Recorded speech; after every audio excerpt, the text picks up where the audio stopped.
के अंदर एक बार फिर से जय श्री राम के नारे को प्रतिबंधित करने का कार्य किया जा रहा है। लेकिन याद रखना, भारत की जनता राम के बगैर कोई काम नहीं करती है। जब आपस में मिलती है तो राम राम कहती है। घर में कोई काम होता है तो राम नाम का जप करती है, और जब किसी परिजन की अंतिम यात्रा भी निकालती है तो फिर राम नाम सत्य है के साथ ही उस यात्रा को भी आगे बढ़ाने का कार्य करती है। एक सरकार कभी उत्तर प्रदेश में थी जो अयोध्या में राम भक्तों पर गोली चलाती थी। उस सरकार का हर्ष आपने देखा है क्या हो गया है।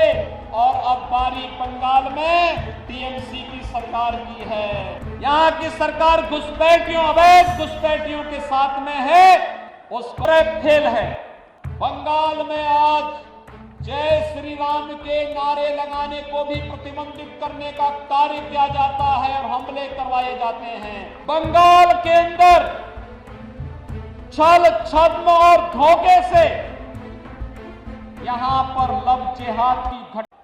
भाइयों बहनों, बंगाल में आज जय श्री राम के नारे लगाने को भी प्रतिबंधित करने का कार्य किया जाता है और हमले करवाए जाते हैं।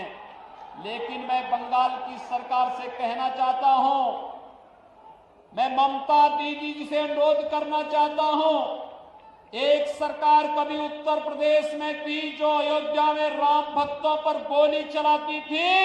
उस सरकार का हर्ष आपने देखा है क्या हो गया है। और अब बारी बंगाल में टीएमसी की सरकार की है।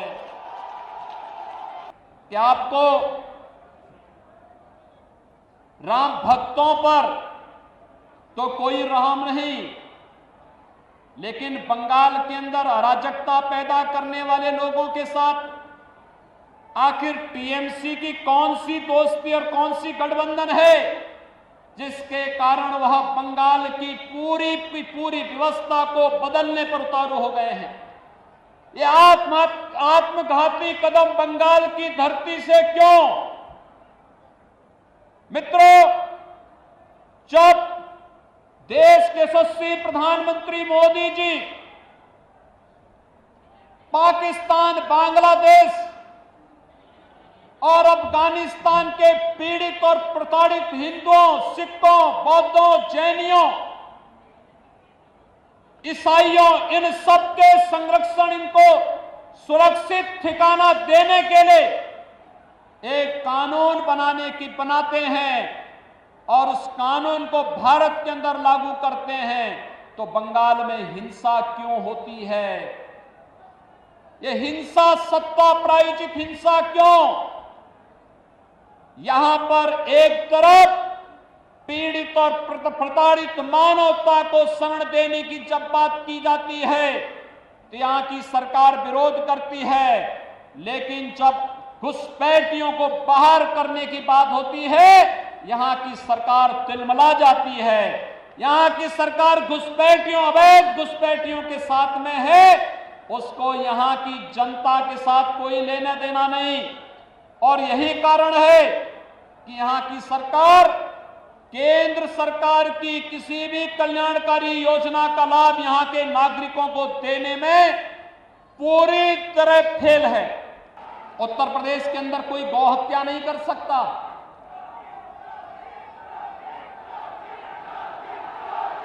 मित्रों, कोई नहीं कर सकता।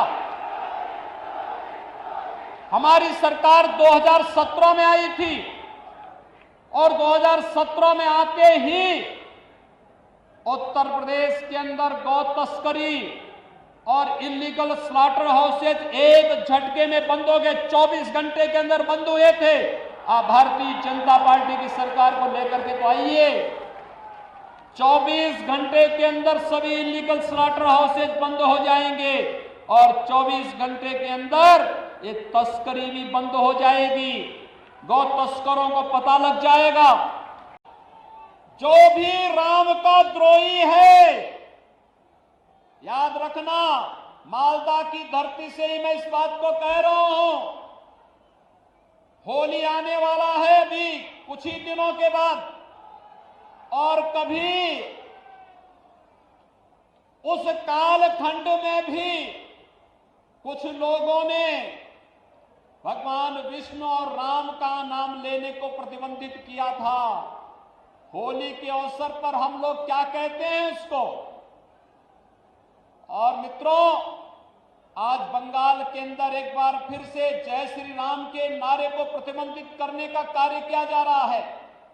लेकिन याद रखना, भारत की जनता राम के बगैर कोई काम नहीं करती है। जब आपस में मिलती है तो राम राम कहती है। घर में कोई काम होता है तो राम नाम का जप करती है। और जब किसी परिजन की अंतिम यात्रा भी निकालती है तो फिर राम नाम सत्य है के साथ ही उस यात्रा को भी आगे बढ़ाने का कार्य करती है। राम के बगैर भारत का कोई काम ही नहीं। और जो रामद्रोही हैं उनके अभी भारत में कोई काम नहीं, बंगाल में कोई काम नहीं। ये संकल्प हम सबको लेकर के चलना है। मित्रों, बंगाल के अंदर छल छद्म और धोखे से यहां पर लव जिहाद की घटनाओं को भी अंजाम दिया जा रहा है। हम लोगों ने यूपी के अंदर कानून बना दिया, लेकिन बंगाल के अंदर क्योंकि तुष्टीकरण की राजनीति है, न वह गौ तस्करी को यहां की सरकार रोक पा रही है और न ही लव जिहाद की उन घातक गतिविधियों को जिसका दुष्परिणाम आने वाले समय में बड़ा खतरनाक होने जा रहा है, वह यहां की सरकार इसको रोकने में पूरी तरह विफल है। और इसीलिए आज हम सब परिवर्तन यात्रा में आप सबका आह्वान करने के लिए आए हैं।